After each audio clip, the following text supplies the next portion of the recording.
नमस्कार दोस्तों।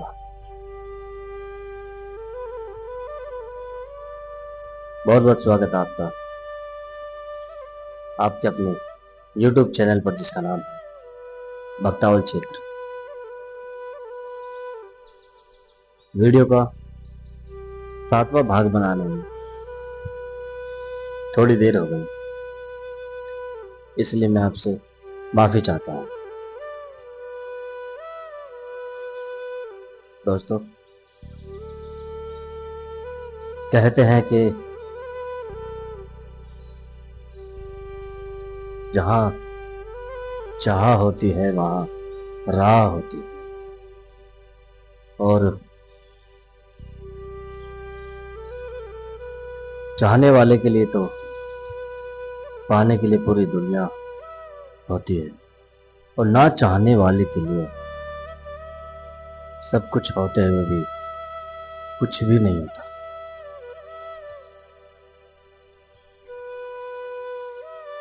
इस धरती पर अनेक शक्तियां ऐसी हैं जिनका परिचय कराने की जरूरत नहीं है, क्योंकि अपने अपने समय में हर शक्ति ने अपना झंडा गाड़ा है, अपने आप को साबित किया है कि उनके अंदर कितना बल है, कितनी शक्ति है, कितनी नहीं। चाहे फिर वो सतयुग हो, त्रेता युग हो, द्वापर युग हो, या फिर कलयुग ही क्यों ना हो।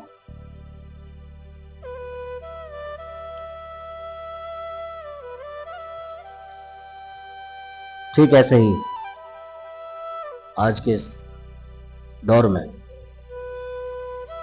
एक देवता ऐसा भी है जो खुद महादेव की बारात में, शिव जी की बारात में नाचा भी है, कूदा भी है,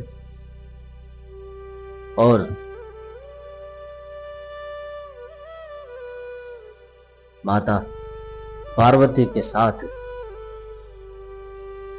उनके ही महल से कैलाश पर्वत पर आए भी हैं।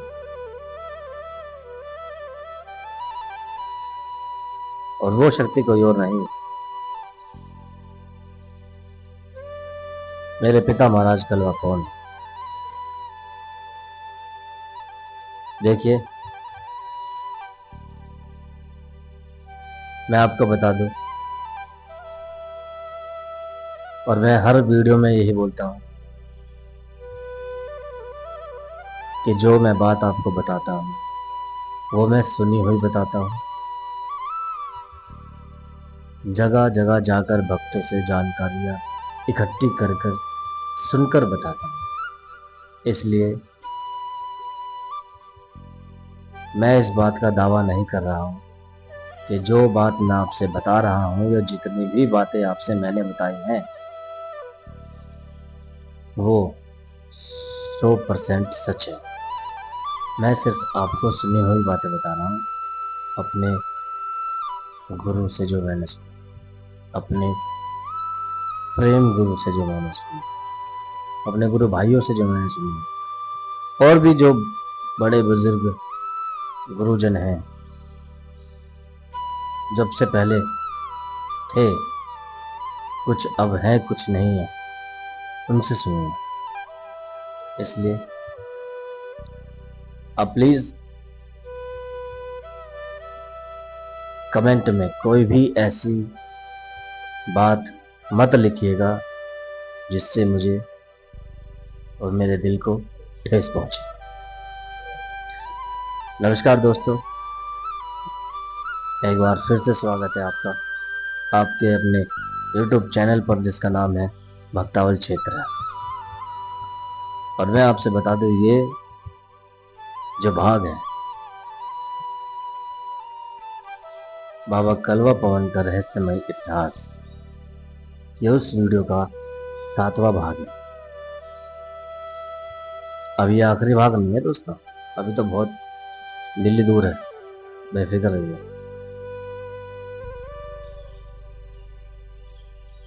इस 7वें भाग में हम आपको बताएंगे कि आखिर बाबा कलवा पवन ने किस वजह से और किस तरीके से और क्यों अपने गुरु रखवा को मौत के घाट उतारा था।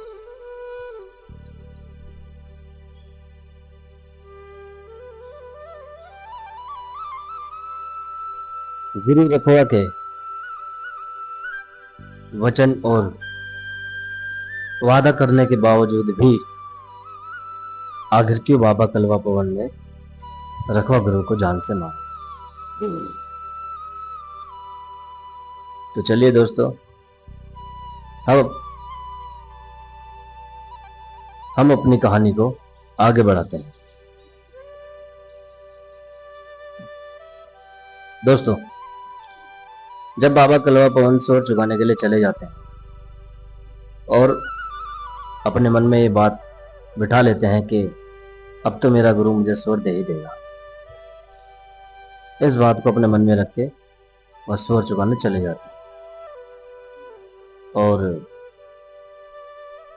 पूरे दिन स्वर चुकाते रहे। और उसके बाद दोस्तों,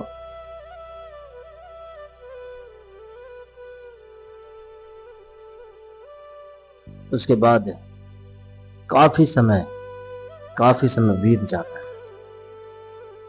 मैं अंदाजा तो खैर नहीं बता सकता, मगर आप इस बात से ये अंदाजा लगा सकते हैं कि रखवा गुरु अपना वादा भूल जाता है जो उन्होंने बाबा कलवा पवन को दिया था कि मैं आपको स्वर दूंगा। मैं करेक्ट तो बता नहीं सकता कि कितने दिन बीत जाते हैं कितने नहीं, मगर इतना जरूर बता रहा हूँ कि काफ़ी समय बीत जाता है और काफ़ी समय बीत जाने के बाद रखवा गुरु जो है अपना वचन अपना वादा भूल जाते हैं और बाबा कलवा पवन को चित कबरा स्वर का बच्चा नहीं देते। कुछ समय के बाद बाबा कलवा पवन को पता चलता है कि जो चित कबरा स्वर का बच्चा था वो मेरे रखवा गुरु ने बेच दिया फिर दोबारा से। ऐसा दोस्तों अब से पहले भी कई बार हो चुका था कि रखवा गुरु ने बाबा कलवा पवन को वचन दिया, वादे किए कि मैं तुम्हें स्वर का चित कबरा बच्चा दे दूंगा, मगर वो बार बार अपने वादे से मुकर जाते थे और इस बार भी उन्होंने यही किया। दोस्तों, बाबा कलवा पवन को मालूम पड़ जाता है कि मेरे गुरु ने वो बच्चा बेच दिया।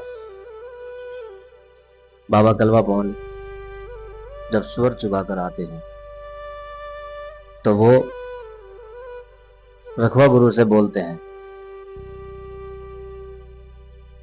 गुरु तुमने ये ठीक नहीं किया, इस बार भी तुमने मुझे धोखा दे दिया और इस बार भी तुम अपने वादे से मुकर गए। मैंने तुम्हें बहुत मौके दिए, बहुत वक्त दिया, मगर तुमने मेरी एक बच्चे की खातिर कदर नहीं की, इसलिए अब तुम्हें जरा सी भी बख्शिश नहीं मिलेगी। तो दोस्तों, बाबा कलवा पवन जो है बहुत गुस्से में हो जाते हैं, बहुत अग्रेसिव हो जाते हैं, बहुत क्रोधित हो जाते हैं। बाबा कलवा पवन उन्हें चेतावनी देते हैं टाइम रखकर कि देख, जब तक तो मैं प्यार से मांग रहा था, मगर अब ये मेरी जिद है, अगर इतने दिन के अंदर तुमने मुझे बच्चा नहीं दिया तो इतने दिन के बाद मैं तुम्हें जान से मार दूंगा।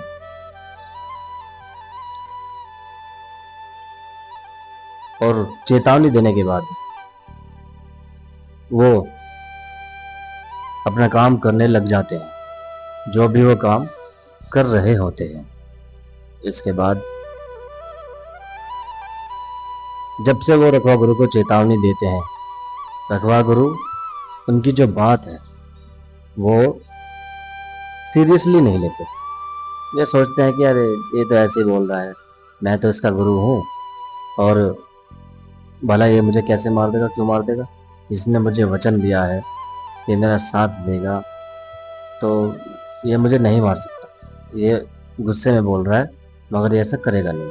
रखवा गुरु के मन में ये बात बैठ जाती है।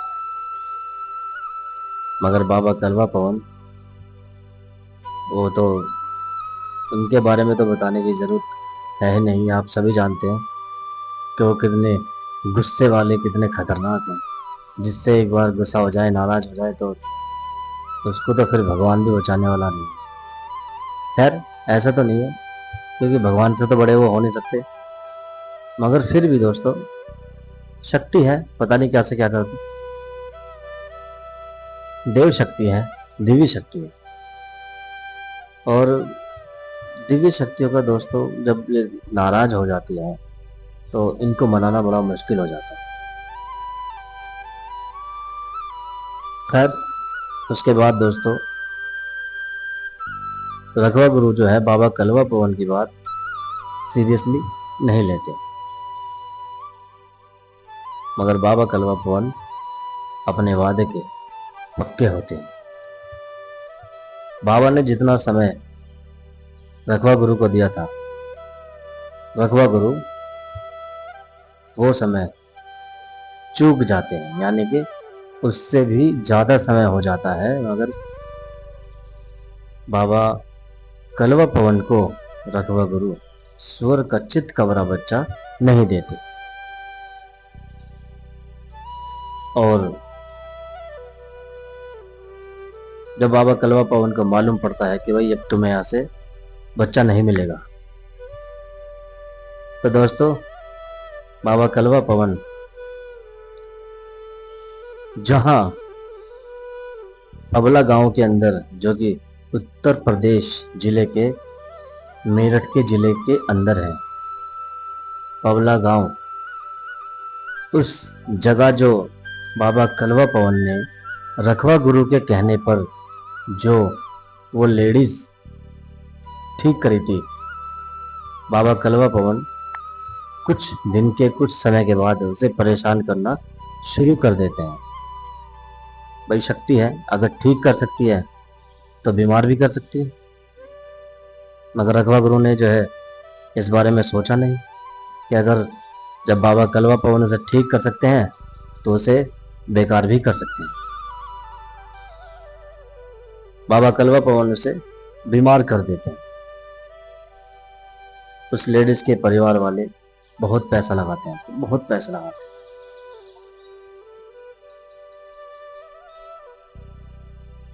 फिर दोबारा से वो रखवा गुरु को बुलाते हैं उस लेडीज के परिवार वाले, मगर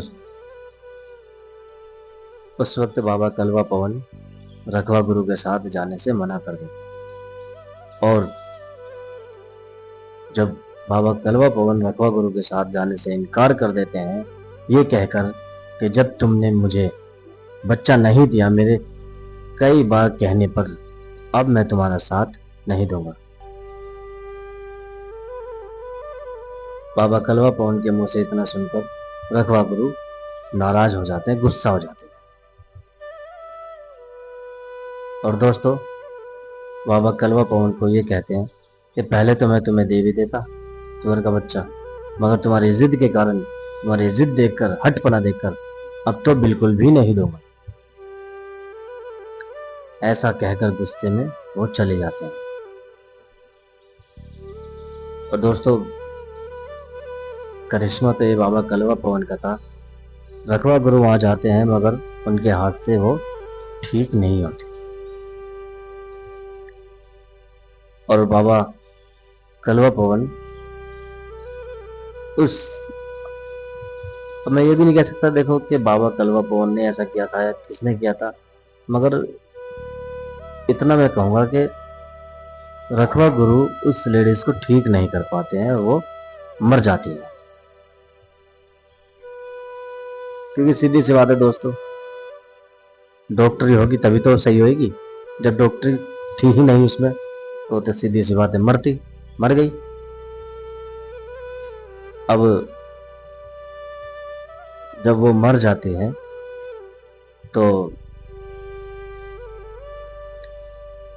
उस लेडीज के जो परिवार वाले होते हैं, वो लेडीज तो एक्सपायर हो चुकी होती है, उस लेडीज के जो परिवार वाले होते हैं वो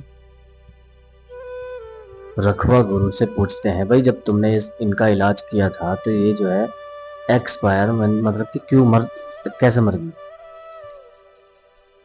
जब तुमने जो चीज हमसे मांगी हमने तुम्हें वो चीज दी, उसके बावजूद भी ये मर गई, तुम इसे बचा नहीं पाए, ऐसा क्यों हुआ? इसका जवाब दो हमें।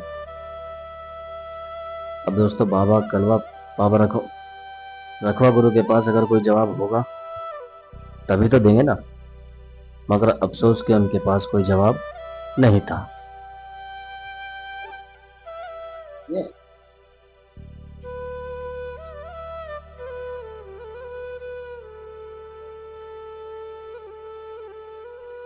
अफसोस की बात यह है कि वह रखवा गुरु के पास जो है उस लेडीज के परिवार के सदस्यों के जवाब का कोई सवाल नहीं था। और दोस्तों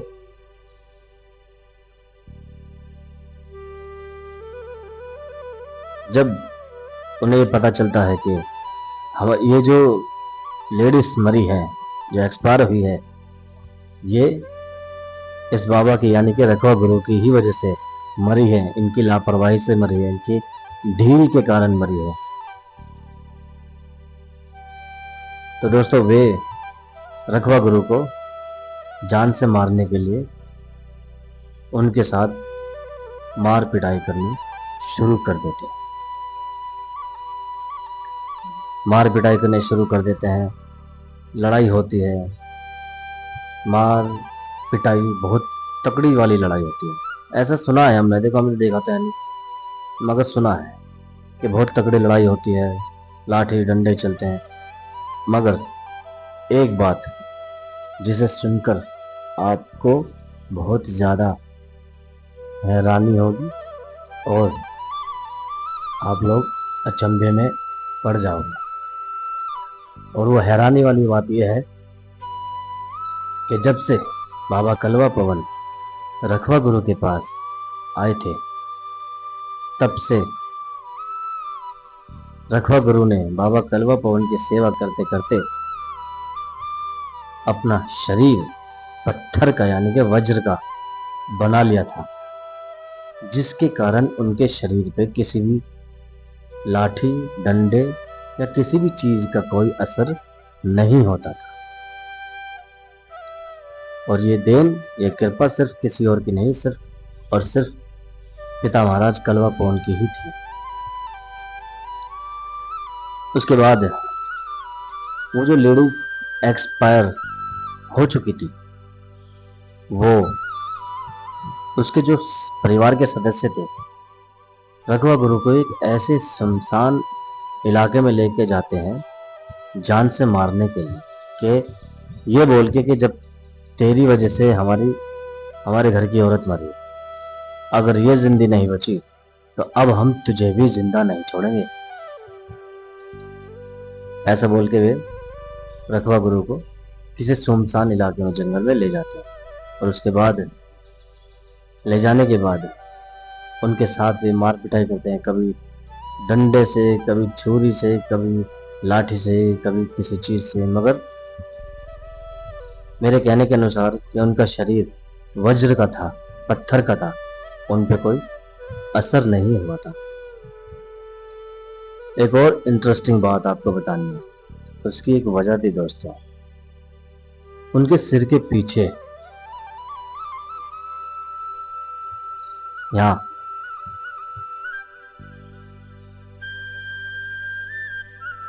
एक कील लगी हुई थी, यानी कि उनके सिर के अंदर, ऐसा बताते हैं कि उनके सर के अंदर एक कील ठुकी हुई थी, जिसकी वजह से वो एकदम वज्र के बने हुए थे। काफी देर, बहुत देर हो चुकी होती है। पबला गांव के जो ये लोग होते हैं, उस घर के परिवार के जो सदस्य होते हैं, रखवा गुरु के साथ मार पिटाई करते रहते हैं, मगर उन पे रखवा गुरु नहीं मारता। उसके बाद वे हार जाते हैं, थक जाते हैं और आपस में बात करते हैं, यार ये किस मिट्टी का बना है, इतनी पिटाई कर दी इसकी, इतने लाठी डंडे चला दिए, इतनी चक्कू छोड़ी चला दी, मगर ये साला मरने का नाम ही नहीं ले रहा। आदमी है, शैतान है। उसके बाद एक इंटरेस्टिंग बात, बाबा कलवा पवन उन लोगों के सामने प्रत्यक्ष रूप में आते हैं, दर्शन देते हैं, एक साधु का भेष बनाकर। जब साधु का भेष बनाकर आते हैं तो दोस्तों वो उन गांव वालों को, जो पबला के रहने वाले थे, बताते हैं रखवा गुरु की मौत का राज, कि ये इंसान किस तरीके से मरेगा और किस तरीके से नहीं मरेगा। उनसे बोलते हैं कि भाई क्या हुआ, कैसे लड़ाई कर रहे हो, कैसे मार पिटाई कर रहे हो, क्या बात है। गांव वाले उन्हें जो है अपनी आप बीती बताते हैं कि हमारे साथ ऐसा हुआ है, इनकी वजह से हमारे घर के अंदर की घर में एक लेडीज की मौत हो गई, एक लेडीज मर गई, इन्होंने ऐसी लापरवाही की, इन्होंने ऐसा करा, इन्होंने वैसा करा। अब बाबा कलवा पवन तो सब जानते थे, वो तो अंतर जानते थे। उसके बाद जो है बाबा कलवा पवन बोलते हैं कि भाई ऐसा है, मेरी सुनो बात, इस इंसान को तुम जिस तरीके से मारने की कोशिश कर रहे हो, ये इंसान इस तरीके से तुम पे मरेगा नहीं। उन्होंने पूछा क्यों?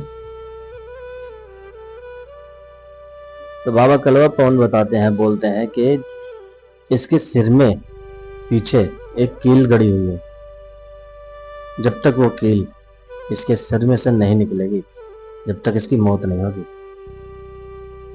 और इतना कहकर बाबा कलवा पवन अंतर ध्यान हो जाते हैं।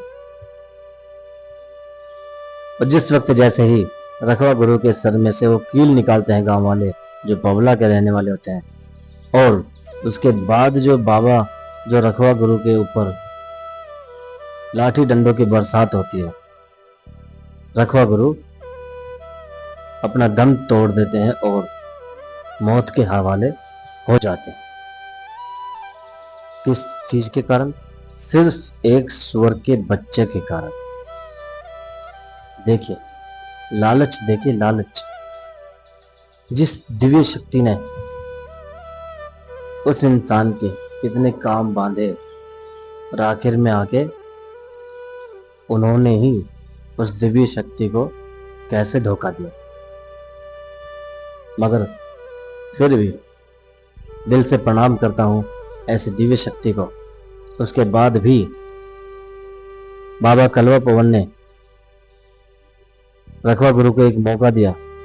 बताते हैं दोस्तों कि जब रखवा गुरु चिता पर लेट जाते हैं, उनका क्रियाक्रम कर रहे होते हैं, तो बाबा कलवा पवन उनकी जो आत्मा होती है रखवा गुरु की, उनसे बोलते हैं कि गुरु, मैं तुम्हें अब भी बचा सकता हूं, अगर तुम मुझे अब भी चितकबरासुर का बच्चा दे दो तो। और अगर तुमने अब भी मुझे चितकबरासुर का बच्चा दे दिया, तो मैं अभी भी तुम्हें इस चिता से उठाकर जिंदा कर दूंगा। मगर नहीं, तब तक बहुत देर हो चुकी होती और उस वक्त रखवा गुरु बहुत दूर जा चुके होते हैं। वो बोलते हैं कि पहले तो मैं दे भी देता, मगर अब तो मैं बिल्कुल भी नहीं देना। अब मुझे मरना मंजूर है, मगर तुम्हें स्वर का बच्चा देना मंजूर नहीं है। और उसके बाद रखवा गुरु का क्रियाक्रम हो जाता है, सब अपने घर चले जाते हैं। इसके आगे भी दोस्तों बहुत मिर्च मसाला है, मगर इस भाग में नहीं, अगले भाग में, 8वें भाग में। फिलहाल मैं आपके लिए एक सस्पेंस छोड़कर जाऊंगा, और वो क्या सस्पेंस है वो बताऊंगा मैं आगे। फिलहाल दोस्तों अब आप ही बताइए, अगर आप किसी इंसान से कोई काम करवाएंगे और वो इंसान आपके 100 काम करेगा, और 100 काम करने के बाद आपसे वो एक काम करने के लिए कहने लगे, तो क्या आप करेंगे? नहीं। बोलिए। जो इंसान आपको मौत के मुंह तक से बचा के लेके आ रहा है और आप उसे धोखा दे रहे हो, अच्छी बात है? नहीं, नॉट बैड, बहुत ही बुरी बात है।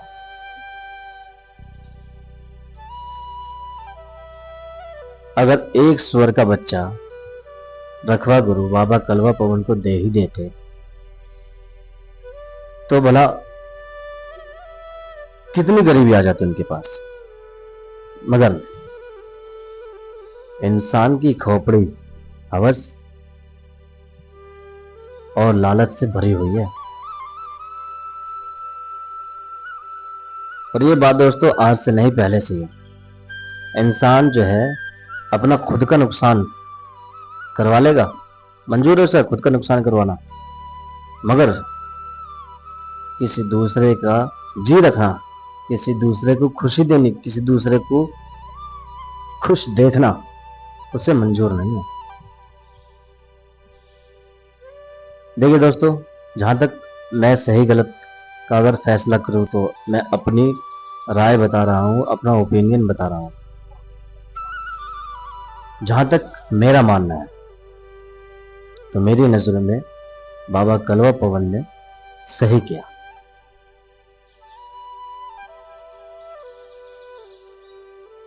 क्योंकि देखिए, जो इंसान हमें कुछ ना समझे और वो इंसान प्यार में प्यार का वास्ता देकर, प्यार की दुहाई देकर, यारी दोस्ती की दुहाई देकर हमसे सारे काम करवाता रहे और हमारा एक भी काम ना करे, तो ऐसी यारी दोस्ती का, ऐसे प्यार मोहब्बत का क्या फायदा? इसका मतलब जानते हो क्या है? इसका मतलब ये है कि जो इंसान हमसे प्यार मोहब्बत में काम करवा रहा है सारे, और वो हमारे किसी भी काम में नहीं आ रहा है या हमारी कोई भी बात नहीं मान रहा है, तो इसका मतलब ये है कि वो इंसान हमारा इस्तेमाल कर रहा है, हमें यूज कर रहा है अपने फायदे के लिए, अपने लालच के लिए। और यही काम किया रखवा गुरु ने बाबा कलवा पवन के साथ। मगर मैं फिर कह रहा हूं आपसे, ऐसे दिव्य शक्ति हो, ऐसे देवता महाराज को, ऐसे सच्चे और धर्म के देव को मैं अपने तहे दिल से कोटि कोटि प्रणाम करता हूं, जिसने अपने एक वचन के लिए अपने गुरु के इतने सारे काम किए और हर जगह से उसकी इज्जत बचाई और हर जगह उसका नाम किया। और आज भी दोस्तों, मरने के बाद आप देख सकते हो, आज भी मेरे बाबा का स्थान उसी जगह पर है जहां रखवा गुरु का कभी घर था। समझे? शायद आज तक आपको किसी ने ये बात नहीं बताई होगी, मगर जहां खरदोनी खेड़े के अंदर बाबा कलवा पवन का मंदिर है, जहां स्थान है उनका, कभी के टाइम में दोस्तों वो जगह, उस जगह पर रखवा गुरु का घर हुआ करता था उस जमीन पे। और मेरा पीर सच्चा, मेरा धर्म का पिताजी महाराज, मेरा सच्चा पीर, सच्चा देवता, मेरा धर्म के रास्ते पर चलने वाला मेरा कलवा पोन आज भी अपने वचन के कारण उस खरदोनी खेड़े में अपने गुरु के स्थान पे ही टिका हुआ है, वहां से हिला नहीं। इस बात को बोल रहा हूं दोस्तों मैं, मगर बोलते बोलते अंदर से मेरा जी रो रहा है। उनकी सच्चाई देखकर, उनकी अच्छाई देखकर और उनका धर्म का पालन देखकर। मेरा बाबा कलवा पवन ऐसे धर्म आत्मा है कि जिसको एक बार वचन दे दिया तो जा, आज से सारे दुख मेरे और सुख तेरे। जय मेरे बाबा कलवा पवन की सदा ही जयकार। तो दोस्तों, आज के लिए इतना ही। चलता हूं, आपसे इजाजत लेता हूं। मिलूंगा आपसे इस कहानी के 8वें भाग में। और अगर आपको ये कहानी, ये वीडियो अच्छी लगी हो, पसंद आई हो, तो इस वीडियो को लाइक करना, शेयर करना, कमेंट करके बताना कि ये वीडियो आपको कैसी लगी, कैसी नहीं लगी। और हाँ, कमेंट में ये ज़रूर बताना कि आप ये वीडियो कहाँ से देख रहे हो, कहाँ से नहीं, और किस किस के घर में मेरा बाबा खरदोनी का कलवा पोन पूजता है, किसके घर में नहीं पूजता। और अगर आप किसी भी देवी देवताओं के बारे में कोई भी लोक कथा, कोई भी जानकारी आपको मालूम है और आप चाहते हो कि हम अपने मन की बात किसी को बताएं, शेयर करें, या आप चाहते हो कि हम अपना ये ज्ञान किसी को दें, तो आप कमेंट बॉक्स में या फिर मेरे पर्सनल मुझे ईमेल कर सकते हो। और अगली जो कहानी होगी, अगर आप हमारे पास अपनी कोई भी बात शेयर करते हो, पहुँचाते हो, तो अगली कहानी, अगली वीडियो हम आपकी दी हुई जानकारी के ऊपर ही बनाएंगे। चलता हूं दोस्तों, मिलता हूं आपसे अगली वीडियो में। और हाँ दोस्तों, जाते जाते एक बात ज़रूर कहूँगा, अगर आप ऐसी ही लोक कथाएँ और भी सुनना चाहते हैं और देखना चाहते हैं और जानना चाहते हैं देवी और देवताओं के बारे में, तो आप हमारे चैनल को सब्सक्राइब कीजिए, जिसका नाम है भक्तावल क्षेत्र, जिस पे आपको देवी देवताओं की जानकारियाँ मिलेगी, उनके इतिहास का पता चलेगा, इतिहास जानने को मिलेगा, उनका बहुत सी जानकारियाँ मिलेगी। बहुत, देखिए दोस्तों, ऐसा है कि जब कोई इंसान कोई काम शुरू करता है तो ये तो चाहता नहीं कि हम एक ही चीज़ अपने कस्टमर को दें। वो चाहता है कि मेरा कस्टमर कभी भी परेशान ना हो, दुखी ना हो। ऐसे ही दोस्तों, हमारा भी यही इरादा है कि आप लोग हमारी वीडियो और हमारी कहानी और हमारे इस सच्ची कहानियों को सुनकर कभी भी बोर ना हो।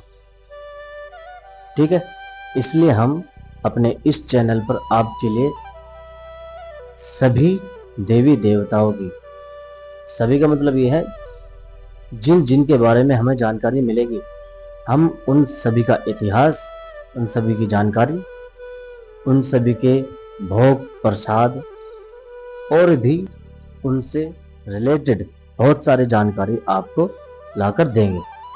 तब तक के लिए आप अपना ख्याल रखिए, सुरक्षित रहिए, सतर्क रहिए, अपने देवी देवताओं को समय समय पर भोग प्रसाद देते रहिए और उनका आशीर्वाद प्राप्त करते रहिए। जय श्री राम, जय मेरे पिता महाराज कलवा पवन की सदा ही जयकार।